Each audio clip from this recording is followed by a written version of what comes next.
Rico, welcome to the show. I'm so glad to have you here today. It's very exciting to have this conversation. You and I have had a couple of offline discussions over the last couple of months, and it's great to have this recorded for our audience and delve a little bit deeper into to your world. So, welcome.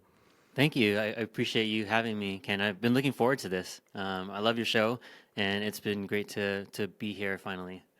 Well, thank you, thank you. I'm joined today by Rico Nasol, who's based outside of Las Vegas, actually in Henderson, Nevada. I've been out there many times as a frequent of traveler, if you will, to the Vegas Strip. But I've also been out to Henderson, other areas too. So it's nice out there. This time of year, especially, is gorgeous out there. We're recording this in December of 23, and this is a great time of year to be out there. Yeah, absolutely. And I think you and I share this love of decor, holiday decor. So it's been great. Like, love the neighborhood. Like, it's very festive. So if anyone's ever in the Henderson area, you can probably find out where I live just by looking for the most decorated neighborhood in Henderson. I'm looking forward to seeing that as well. We both have those crazy Christmas houses, as they say, which is awesome. Well, now, and we have a lot to talk about today. There's so many great things. I know that you just recently published your book, so congratulations on that. Having published a book on my own earlier this year, I know there's a lot of blood, sweat, and tears that goes into that. So congratulations on the new book. Yeah, thank you. I appreciate it. It just published about 3 weeks ago. It's called The Seven-Figure Leader: Unleash Leadership Excellence. And yeah, it's pretty much just a culmination of 20 years of leading teams, building teams, scaling, and how I trained my leadership teams and how I scaled them. So yeah, if you want to pick it up, it's available on Amazon. I think we can put the link in the show notes. Um, Definitely, yep, for yeah. sure. Yeah, very good. Well, that's one of the things that really intrigued me when you and I first connected about your background, because you've obviously got this very successful coaching business, but that grew out of the number of years that you've spent with some very large organizations, right? Having worked at Zappos, having worked at Netflix, and having done the things that you've done, running good-sized teams, being kind of more of a team of one or two people as well, and you've kind of seen it all and been through a lot of very unique and interesting leadership experiences. And obviously, this podcast is all about leadership. So seeing that journey or experiencing that journey kind of through your eyes and what you've done is pretty phenomenal. I'm curious. I'm going to start off by one of the things I always ask our guests, and this is because we want to make sure this is a very genuine and very transparent conversation. Is you always hear about the successes, right? You hear about the quote unquote overnight success of Netflix or Zappos or Facebook or whoever those big names might be, but the reality is it's not overnight. It's a very jagged journey. And I think the same can be said for leaders, right? Folks out there that are in leadership roles, whether formally with the team or informally, but in terms of their influence, it's not a straight shot, up into the stratosphere. There's a lot of, kind of fits and starts, as they say. So, question for you to start things off. We have this segment we call the do over, right, and the do again. And I'm curious, from your experience, what are the things that you wish you could go back and do over? Either showing up differently for a colleague or a decision that you made, or even just kind of your leadership thinking. What comes to mind when I say, hey, what would you do over, Rico, in your career? Yeah, that's a great question. And I think there's two moments in my career that really stick out to me when you ask that question. And I don't know that I necessarily would do them over, but I think I had to go through them to actually help me become a better leader, right? And so the first one was in 2009. It was during the Great Recession, and I actually had to lay off 17 people on my team. And laying off people is never fun, right? And I had been a leader, and this was at Zappos for maybe like 3-4 years, and I'd never had to like even fire someone at that point in time. Oh, And to wow. have to lay off 17 people, it's the hardest thing I've ever done in my career, right? And I don't ever want to do it again. And the reason why I bring that up is it was the hardest thing I've ever done. But now, because of that experience, I look at my teams in different ways, and I don't run lean for the sake of running lean, but I really look at what the team needs, and I don't ever want it to be bloated like that again in any way, shape, or form, because I wouldn't want to have to do that to anyone. Letting people go is probably the hardest thing that anyone will have to do in a leadership role, and to do that with 17 people, that's 17 lives that I had to change, 17 people that I knew really well. I knew their family, I knew their kids, I knew their spouses, and it was super difficult. So that for Wow. me is something that I wouldn't want to do again, but I I'm glad I went through it because it taught me a lot about how to be a great leader. And the second thing, this is probably one of the biggest failures that I've had, and I had to learn a lot from this, was and I can talk about it now because it's a while ago. It was at Netflix. We had this project we were working on. We were trying to build a second screen experience. And we spent 18 months too long on it. We probably used about $2 million in resources and all these things. And me and the team that was working on it, we had to make a decision to cut bait. And at that point, a lot of people would think $2 million, like, you're going to get fired. Either that, you're probably going to get fired, or like, why did you wait so long? And so I had to stand in front of the entire product organization and say, hey, we wasted 18 months of resources. We thought that casting would be a bigger part of our business. It never grew bigger than 3%. We couldn't foresee this. So unfortunately, we are out these resources. And so for me, it was hard. And what I learned from that is I had to be super vulnerable. I had to get over my own fears of being let go, and I had to be honest with the business. But what also came from it was a lot of teams that were working on the side along with us said, hey, this wasn't a wasted project. We got this tool came out of it, this AI, this computer, like all these things that came out of that project. The intention didn't come to fruition, but all the things around it ended up contributing to bigger and better tools down the line. So that the lesson I learned there was, admit failure, and it's not the worst thing to do. And if you're, it's better to be honest about what's happening than not telling anybody that happened. So for me, I worked there for another 7 years. I got promoted. Like, I built teams out. Like, so the story ended well, but I had to be fearless and I had to swallow my pride and admit that we made a mistake. Wow, what a learning experience! Yeah, having to go through that, and I can only imagine how many sleepless nights you had before you decided to say, "Hey, guys, we need to shut this project down." And in fact, I actually in my book I wrote about it as well, where it's so easy, and I'm speaking from personal experience. It's so easy to get attached to ideas that came from you, right? Whether it was just you by yourself or the initial kind of kernel of the idea, either way, and then it's easy to justify. Well, we give it more time, more resources. The market's just not quite ready yet, but if we're patient, they'll come around. I know this is a great idea. I just know it's gonna fly at some point. It's really difficult to be the father or the mother of that particular idea and to say, hey, you know what, this just wasn't the right decision at this time in this market. We tried, we put our best into it. It's time to move on to something else. So kudos to you for having that professional maturity to realize that, even knowing that it might potentially jeopardize your own job out there. Yeah, I mean, that was the biggest thing, right? And so, work with a lot of people with imposter syndrome and just fear of failure. And that was probably one of my biggest lessons in, like, having to face my own fears of, like, because I was always the person in my career that would be afraid to speak up in meetings, because I was always afraid if I said something and people didn't like it, they'd realize I'm not as smart as they think I am, right? So typical imposter syndrome right there. But this was admitting to the entire business after losing $2 million worth of resources. Like, if anything was going to get me fired, it was that. And so I had so much fear. But I just had to own up to it and be vulnerable and admit to my mistake and suffer. And then I'll deal with the consequences. If they decide they wanted to move on, I'll deal with that. But I couldn't just not tell the truth and not be honest. Sure, sure. One of the things I'm curious about this in your experience, one of the things that I talk a lot about with other leaders, whether other folks that also run recruiting, search firms like I do, or just in general, is that it's very lonely, right? It's whether you're running the company or running your department, it can be very lonely because even if you really try to create and foster an environment of vulnerability and transparency, at the end of the day, your team is still going to filter a little bit of the information that comes to you just because of your particular title and role. So I'm curious, in this situation, did you have an outside, kind of advisory group or peers or folks that you leaned on and said, "Hey guys, I think I need to, kind of shut this down. What do you think?" Or did you make that decision kind of in a silo on your own?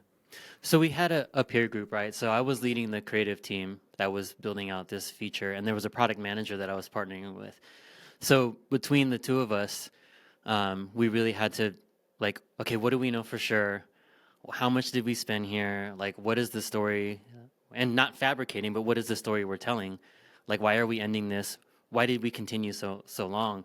So it was nice to have a peer group that I could experience this with, and so we presented together. The other thing, excuse me, the other thing that I think was great is I had a leader, our VP. His name's Todd Yellen. He's not there anymore. He left recently, but his approach to innovation really inspired me. He would always say, if you're not failing fast and failing hard, you're not pushing far enough, right? Because none of us liked this incrementality mindset of like, just be a 0.5% better every day. Like, if you do that, it's going to take you forever to get better.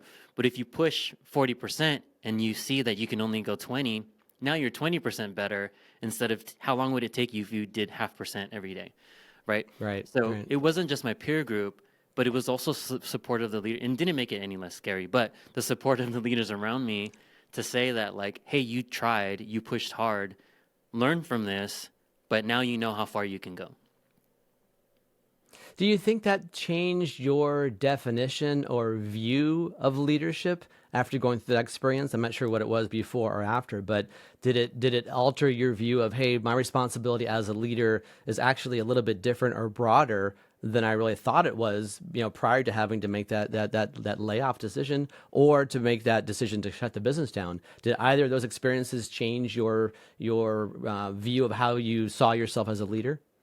Yeah, it did, right? And so the support that I got from Todd and from the other leaders around me really showed, it modeled for me how I could get the best out of my team, right? And so you don't, people say, you know, innovation is born out of constraint, which I think is true. And you shouldn't always have like a blue sky, because blue sky means like sometimes you go too far and come up with things that can't be done.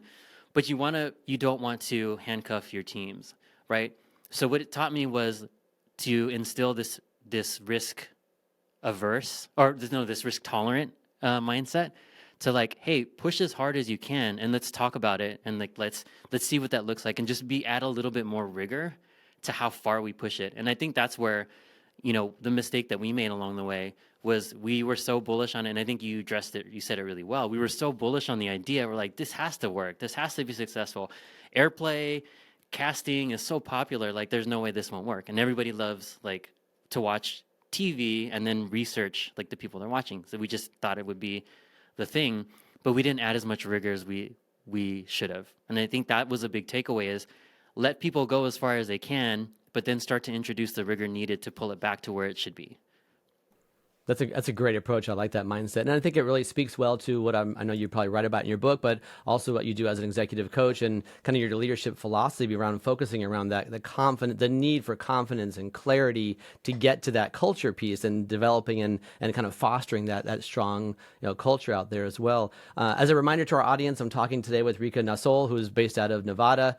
He actually has an amazing executive coaching organization and does a lot of work with executive leaders and helping them to gain that confidence and hopefully shed that imposter syndrome that maybe they're experiencing and going through right now. And having had the experience having worked at Zappos and Netflix as well, just some incredible background there too.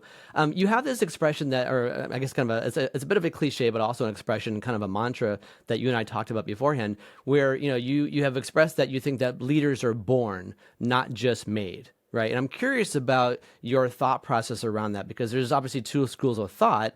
And it's probably not black and white where it's all of one or all of the other. But what do you mean when you talk about how you believe that leaders are born? Yeah, and it is quite contrarian. And I've actually been on a couple other podcasts that asked this question, because most people will stand by, I forget who said it, but yeah, leaders are made, not born.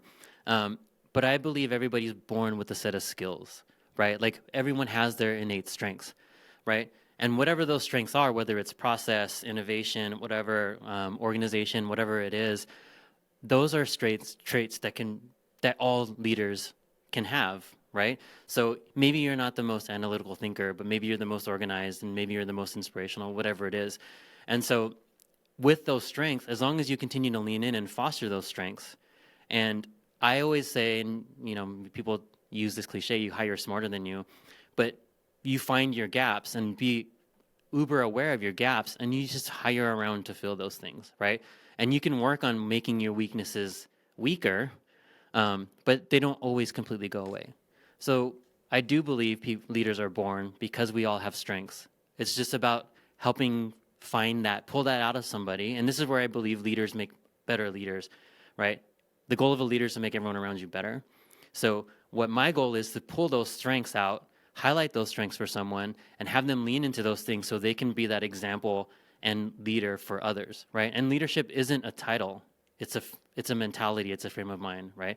Like someone can be called a manager, but we all know that there's bad managers out there. And not everybody wants to be a toxic leader, but sometimes it just happens that way. So that's the basis between why I believe that leaders are born.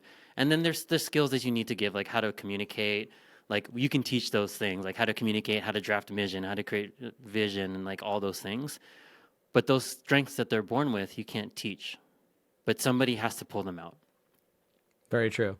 Well, and I think it's interesting also because when to be an executive coach, and I think in my role, in my line of work also as a recruiter, you have to have this kind of innate belief in humanity, and specifically that people can change, right? You wouldn't be an executive coach going in to talk to somebody who maybe is a great performer individually, but is creating a wake of chaos and havoc behind them, right? You wouldn't take that on as an executive coach if you didn't believe that that person truly had the ability and desire to change and to kind of shed that toxic leader, label, if you will. So I'm sure at times there maybe is a little bit of a counterintuitive approach you have to take to one hand say people are, leaders are born, but at the same time, your goal, your focus is to help change those folks who need that additional, support along the way. Yeah, exactly. So the important word, the key word you used was desire, right? So leaders are born, but they become leaders with a desire, right? To become, because to your point, if you don't want to change and you're just like tyrant, right? Like no one's going to want to follow you. So are you a leader anyway, right? So you have to have to have that desire to be better. And I think that's the formula for being a great leader, leaning into your Yeah. strengths and the desire. Definitely. Well, and to your point from a few minutes ago, also, I think if you grew up without any examples of leaders around you, you didn't have great teachers, you didn't have parents or siblings or aunts and uncles, or some example of what a good leader was, and not necessarily a leader of people in terms of having a team that you oversaw formally, but just leading in terms of the impact that you make and knowing that what you say and how you say it and your mannerisms and how you approach things, that's going to rub off on the people and affect the people that are around you. Did you grow up at any particular mentors or leaders that stick out in your mind? I know you said that you were a band geek. You had shared with me earlier on, but anybody come to mind that was a leader that really kind of helped shape who you are today? Yeah, I mean, I have a lot, and I would be remiss if I didn't say my parents. Like my parents are the ones that really instilled everything into me. Like they are stewards of the community. Like with our background, I'm Filipino American. Like there's a huge emphasis on family, and then within family, especially in the Philippines, your family is your neighborhood. So a real strong sense of community. So seeing how my parents prioritized the community, our house was like the center of everything, like all the gatherings, all the community events, like all those things. So seeing that and seeing how they led the community was a great example for me. And then they forced me into some things, but I actually ended up enjoying it. Like music was something that my mom was like, "You're going to play the clarinet or violin?" I didn't know what a clarinet was, and I didn't want to play the violin, so I picked clarinet when I was like 7 years old. Lo and behold, I ended up loving music, and it helped shape a lot of the leadership qualities that I have now because I was a drum major. So whenever there was a substitute teacher, the teacher didn't teach, I did as the student. So I would conduct the classes, I would lead the band on the field and all those things. And then my dad really wanted me to get into sports. So I played basketball growing up, I played baseball growing up. And I think sports also helped because the team mentality, no one individual is above the team. And if you want to win, you need to make everyone around you better because you need to play this sport together. And I didn't play tennis or golf where those are individual sports. I played team sports. So I think those are the things, along with, the things I'm really good at, helped at least set the foundation. Um, and I think you and I talked about this. When I first got into the workforce, it was in high school and I got promoted, and nobody taught me how to lead. They taught me labor laws and they taught me what harassment and look like. And that's it. Nobody Right. told me how to like inspire people, how to like make people better, like how to train people. Like nobody taught me those things. They said, "Hey, you're good at the job. Why don't you lead other people that can do the job?" And unfortunately, like for the first two jobs in my career, that was the pattern. And I'd wonder how many people listening right now had to go through that, like where they were promoted because they were good at the job, but nobody showed them how to lead people. Yeah, it's a very different mindset. We had a guest on recently, David Newman, who had this great expression, which I told him I would continually give him credit for because it was so perfect. He said, just because you're a great swimmer doesn't mean you're going to make a great lifeguard. Right. And I thought, wow, what a great, metaphor analogy to use. People that are, and you see this in sales in particular, great salespeople, the next step in their career, they think, right, is to become a sales leader. But being a sales, individual sales contributor is very different than being a sales leader and motivating those around you and focusing on everybody else's KPIs and numbers rather than your own. It's a whole different mindset. And it's some people are able to make that transition, but others don't. And to your point, very few, if any, get real formal training on you're now a leader. Here's how you do this, right? It's just, go make it work. Do what you did with your team with what you did by yourself with your own customers. Right. And nobody goes out there and says, "Hey, I'm gonna be a bad leader." Like nobody does that, right?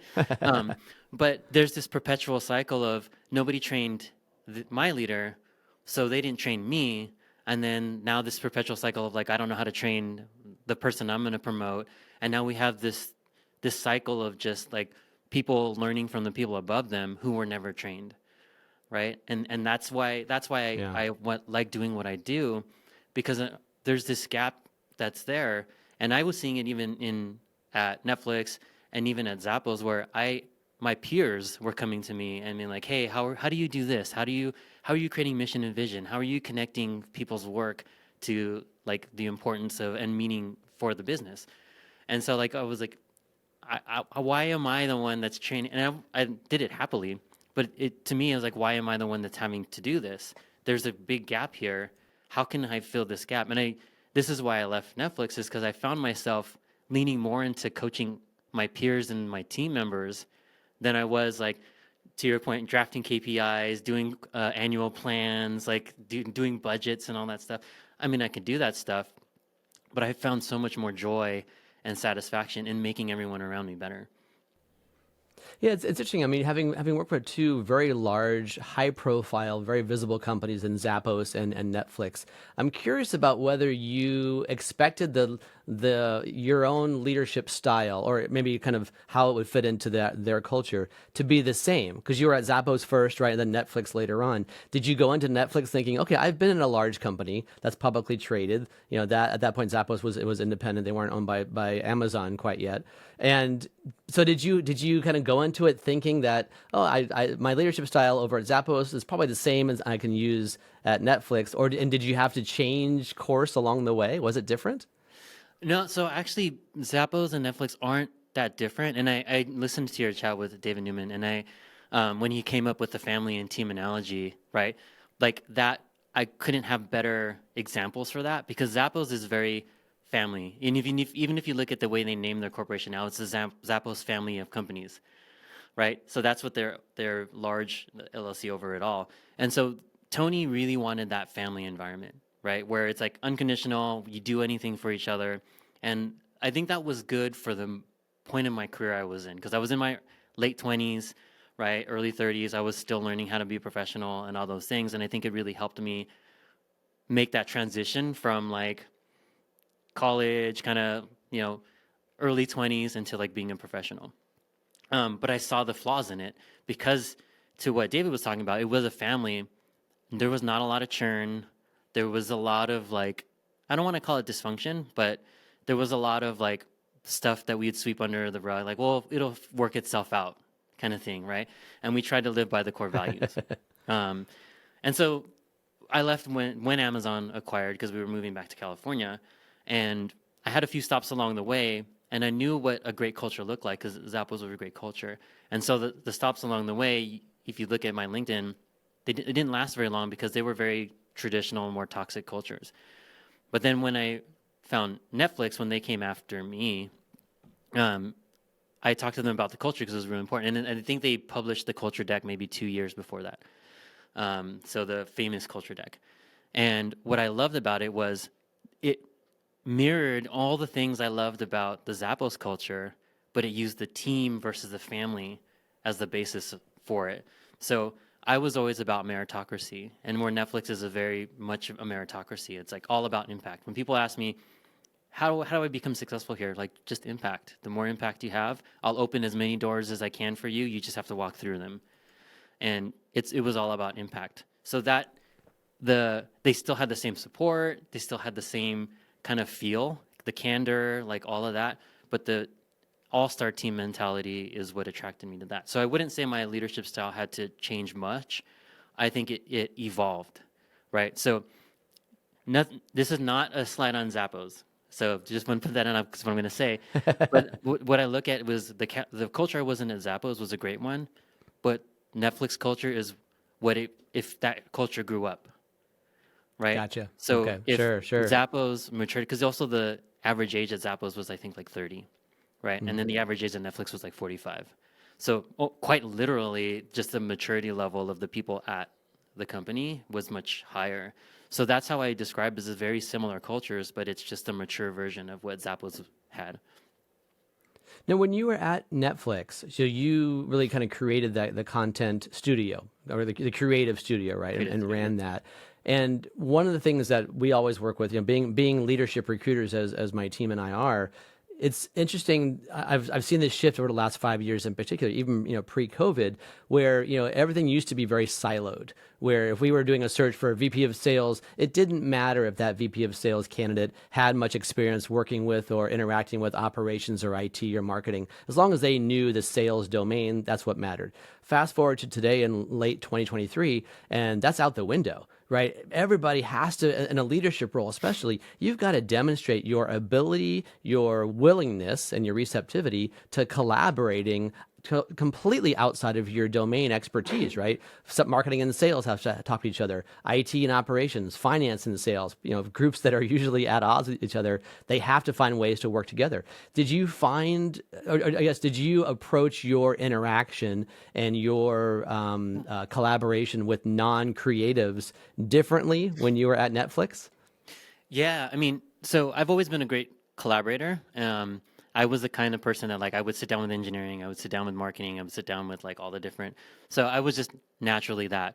But I will say at Netflix, they helped me take it to another level. And just like any company, there's some required readings. But I don't know if you've read this Five Dysfunctions of a Team by Patrick Lencioni.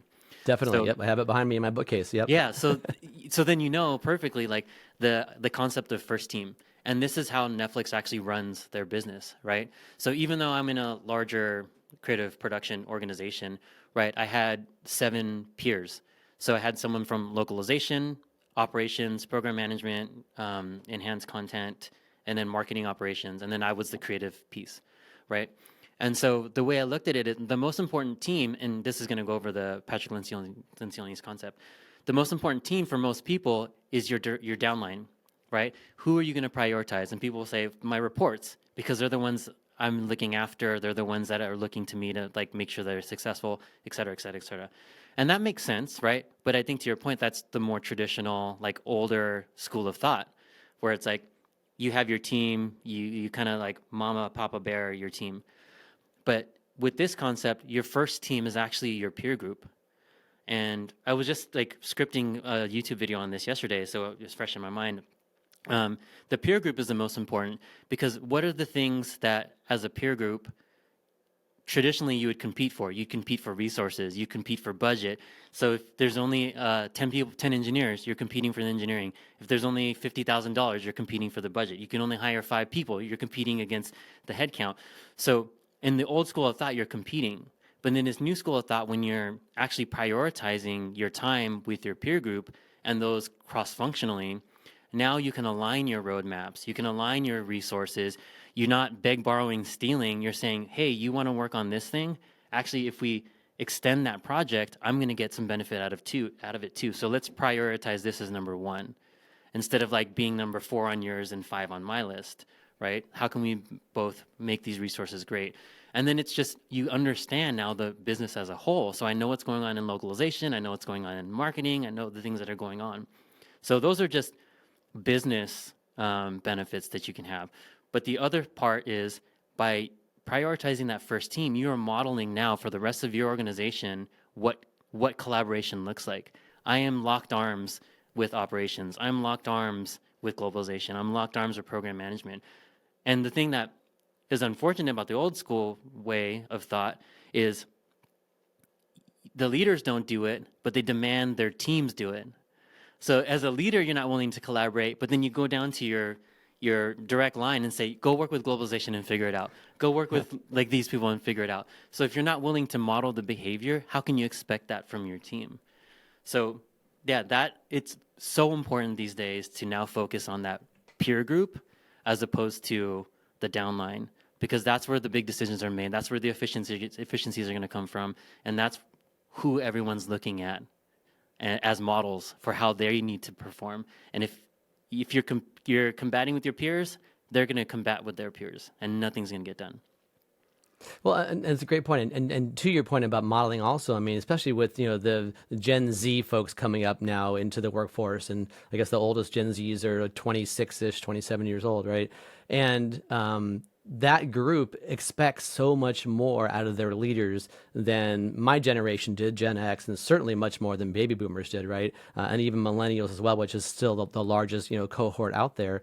But I think the Gen Z expectation around having an understanding how is their job, no matter what their role happens to be, how low level or high level it might be, they want to know, how is my job impacting other parts of the organization, other teams, other revenue streams, other cost centers, whatever it might be. They need to know that. So if like you said, if you're following this kind of first team approach that you described, that's going to allow that younger generation of employees coming up to see, okay, great. Here's how what I'm doing in Rico's team is going to affect other parts of the organization, and it's going to be a really great impact. And now it also gives them a chance to see what it's like in other parts of the group, so they can perhaps be cross-trained or have a better chance for career mobility to move around the organization versus staying in a silo their entire career.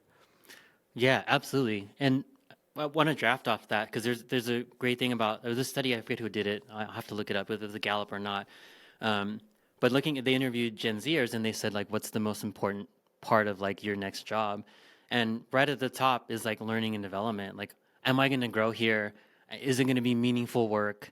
Right? And this is one thing that I talk to a lot of people about, like especially a lot of executives. Don't underestimate the power of inspiration and motivation, right? Because especially this Gen Z group, they want to know, is the work they're doing meaningful, right? What's the why behind it? Because I don't want to just be a cog. I don't want to be a brick in the wall, right? I want the work that I'm doing to have meaning, right? And so for executives and leaders to be successful, your job is to connect that work to the larger meaning, right? And help inspire them. And it's not motivation. Like, I think people should find their own motivation. Like, you should do what you want to do because you enjoy doing it or like you're motivated by it. But it is a leader's job to create the inspiration and create the environment that can be motivating and can be inspiring. And I love that you were saying that point about Gen Zers. Like, they want to feel like they're a bigger part of the business and want to know that what I'm doing is important and it matters to somebody. Yeah, and as a leader also in today's workforce, whether you're in a big company like a Netflix or a Zappos or a very small company, you have to be able to adapt, right? And I think that one size fits all leadership, it really was never the most opportune or the most effective way to lead, but it was accepted for many, many decades. These days, it's not anymore. You've got to be able to adapt and talk to your Gen Z employees differently than how you speak to the folks that are in Gen X or that are millennials, or even if you're managing baby boomers, right? And you're managing somebody who's older than you are. Everybody's got a different motivation, a different communication style, a different expectation, and if you can't adapt as a leader today, then you're doomed to fail very, very quickly. Yeah, absolutely. I think you said it well in one of your podcasts where it's, a job of leaders also get to know your people, right? And it doesn't have to be that family part, but know their spouses, if they have kids, if whatever, like the things they're into, if they like traveling, whatever their goals are. And so then you can understand how to connect with them on their level, right? You can meet them, and this is a big thing for me, is meet them where they are. And for leaders, a mentality of seek to understand versus seek to be understood. Because if you're seeking to be understood, that means you're not listening, you're not paying attention. But if you're seeking to understand, you're really getting to know each person on the individual level, and then you can know what motivates them. You can know what, when they're feeling down, when they're feeling up, like the things that you need to do to communicate with that person. And it's such a great point, right? Like, I'm Yeah. going to be different than someone who's 10 years younger in the workforce just because we've had different experiences, right? And we grew up in a different time. Definitely. So let's switch gears a little bit. I want to hear a little bit about your practice now, your coaching practice. And one of the things that comes to mind for me is you talked about how much you enjoy that leadership and affecting teams and impacting teams. But you've now gone to having your own business, right? And you've got a couple folks that you manage internally with your team that support you also. But that fulfillment, right, that you get, that engagement, that energy that you got from managing a team, now you have to kind of translate that and find a way to extract that same fulfillment by managing, or I'm sorry, by coaching the clients that you have. So talk a little bit about how you do that and the types of folks that you're typically coaching. Yeah, so I'm coaching executives and middle managers, and it varies. Like I have folks that are like from Google, and like you're kind of your big tech, and I have folks that are like nonprofits. So it's a wide gamut. Um, but the thing that I really like about it, right, it allows me to continue to contribute at many different levels, right? And so when I was at Netflix, it was pretty level. Like I was training directors, basically, right? Training directors, and then like next level managers that are getting ready to be directors, right? So a lot of the challenges that I was facing were very, very similar. And the thing that I like now is, yes, it's a lot of it's mindset, and a lot of it is very similar, but the size of the problems are different. And so for me, it's actually a lot more energizing, right? Because now I'm helping people solve different problems in different contexts. So the way I approach coaching, though, is everybody is creative, whole, and resourceful. So the answers are all within the person I'm working with, the client, the executive, whoever it is. But just asking the right questions, providing that space and that opportunity to discover something new, to have that aha moment. For me, like that's where the joy comes from now, because that's what I enjoyed before. And now I'm just doing it at a larger scale and hopefully impacting more people across different businesses, right? So my reach at Netflix was my peer group and the folks that reported to me. So maybe like a few hundred people, right, is the expanse of my peer group, maybe 1,000 people, right? But when you start getting into like my coaching now, there's people that have like 200-300 people organizations, like small businesses. Some are 50, some are 10,000. And so now I'm able to, one, help solve those problems for people, but then also provide more impact for more people across the way. And that's really what I want to do. I got into some of this stuff was to change one. If I can change one person's life, then it'd be great for me. But now, if I'm able to change thousands of people's lives through the people I'm working with, like to me, that's the ultimate impact. I love that. That's great. And that's it. And to your point earlier about, it's all about, understanding, not being understood. Because it's a different agenda, right? You go into that interaction, that engagement with somebody with a very different mindset and goal. If you're focusing on making sure that they understand you. I have to get my point across. I've got to, plant my flag in this particular issue, and they need to understand it. Then you're going into it with a very different mindset versus I want to understand where this person's coming from. I want to understand why they are thinking or leading or operating the way that they do, and perhaps I can, shed some light on that, and give them some insights, and then we can both, gain from that interaction. I love that perspective. It's a great way to frame that. Yeah, and some of the simple things, like some of them are simple issues, right? Where people will be, I'm afraid of, letting people down. And a simple question that I would ask was, well, what would it mean to you to let people down? Right. And just sometimes asking that simple question is like, well, what meaning are you attaching to that? What does it mean to fail? Right. And people say, well, failing means I'm not good enough. Well, is it? Does it mean that? Or are you saying that? Is that just a story you're telling yourself? Right. And so a lot of this work is first, so the book, just to get into it really quickly, is laid out in a very specific way where confidence is first, because a lot of the people who come to me first, there's like, I'm dealing with imposter syndrome, or like, I'm afraid to fail. I'm so afraid to fail that like, I feel like I can't make decisions. So I ask everyone else, right? So the first foundational piece is getting that confidence and getting rid of those stories you're telling yourself, addressing those fears, learning how to be more aware and deal with that. And then next is providing clarity, right? How do you connect the things? Like, how do you create a mission? How do you create a vision? How do you communicate effectively, knowing that 93% of your communication is nonverbal, right? Like, so how do you then communicate the message with absolute clarity? And then the last point of culture is now, how do you build this environment of high performance, right? How do you create multipliers? How do you create psychological safety and collaboration? And then how do you coach and mentor? So then the things that you've built can then scale throughout your organization. So that is the foundation for the book, and why I think the work I do is so important. And almost every client that I have can follow this roadmap because they're somewhere along this roadmap at some point in their career. And the book again is called The Seven-Figure Leader. Is that right? That's right. Yep. Okay. All right. Yeah. Very good. Very good. Perfect. All right. So I have one more question to ask you before we wrap up, but I want to first of all give our listeners a chance to understand and get a feel for how to get a hold of you. What's the best way for them to contact you if they want to learn more about your coaching or about your book or other things that you've written? Yeah. So you can go to my website, riconasol.com, and you can book a free strategy session with me there.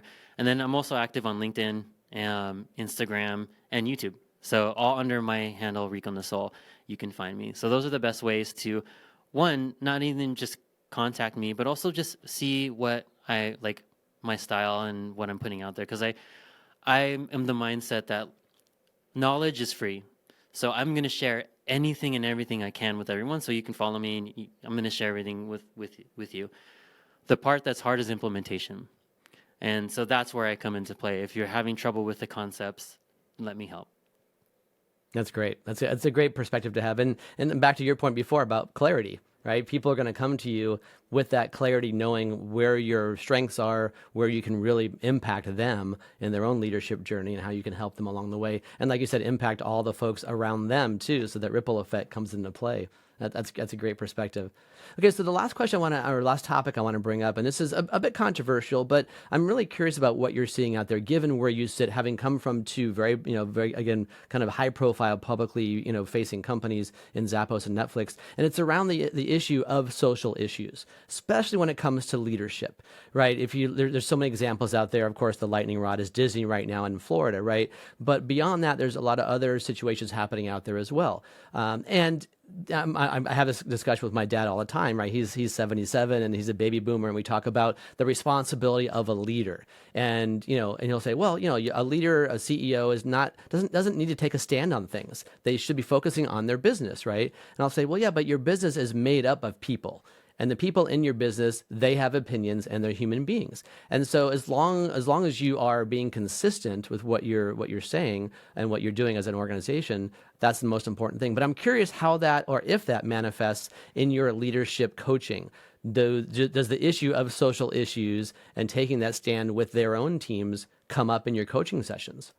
Yeah, absolutely, it does. I mean, from my own perspective, it's important to take a stand and create space. And it's like an old cliche: if you don't stand for something, you stand for nothing, right? But it does come up, right? And they are sensitive issues, and I think you said it well. It's like about consistency. So I think we all know what's happening in the Middle East and things. And when October 6th happened, a lot of my clients came to me and were like, "Well, what do I do? Like, I don't know what to do." Some people I have teams in Israel, Sure. things Yeah. like that. Right. And so the first thing to do is to just create space, right? And even if you don't have a perspective, right? And I mean, probably should, but if you don't, it's okay too. Like these are touchy subjects, but at least creating the space for people who are affected in one way or another, and creating that no judgment zone, right? It's part of that, what I was talking about, creating that psychological safety. So that is for the internal folks, right? Like create the space that's needed. And when it comes to external, being consistent with your brand, right? And the industry that you're in, right? So when I was at Outschool, which is an ed tech company that I was with Outschool last year, um, definitely had a perspective on critical race theory, right? Because we're in education, we're in K through 12 education, and it's directly related, right? Sure, sure, right.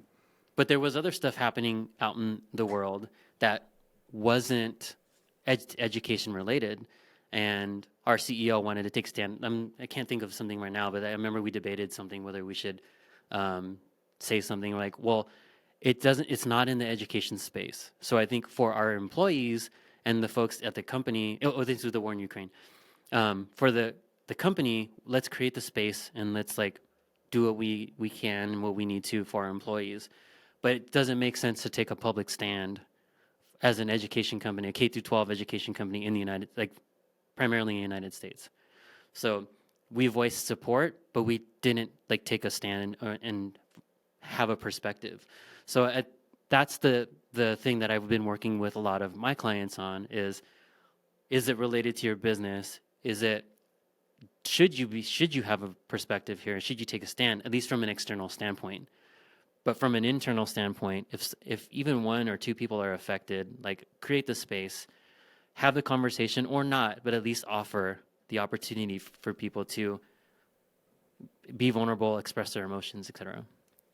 That's great advice, and I think that's a really good way to frame it. I don't think I've thought about it in the way that you just described it. I like that, where there's an internal response or not, and then there's an external response or not. But the most important thing is kind of back to your point earlier.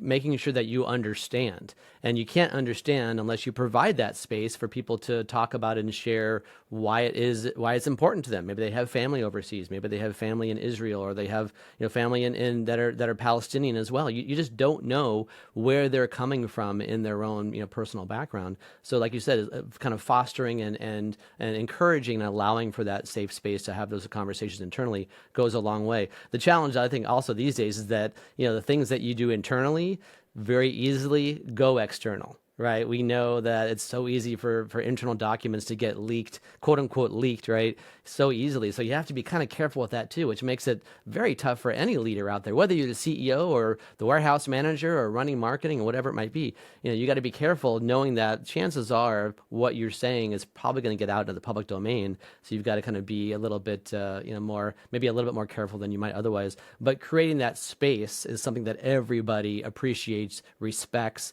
and really needs out there also to be able to show up as their full self as an employee. Yeah, absolutely. And the space is to create it safely is really to say all perspectives are welcome or not. If you want to share, please do, and know that it's no judgment. And that's where the judgment piece it has to be important, right?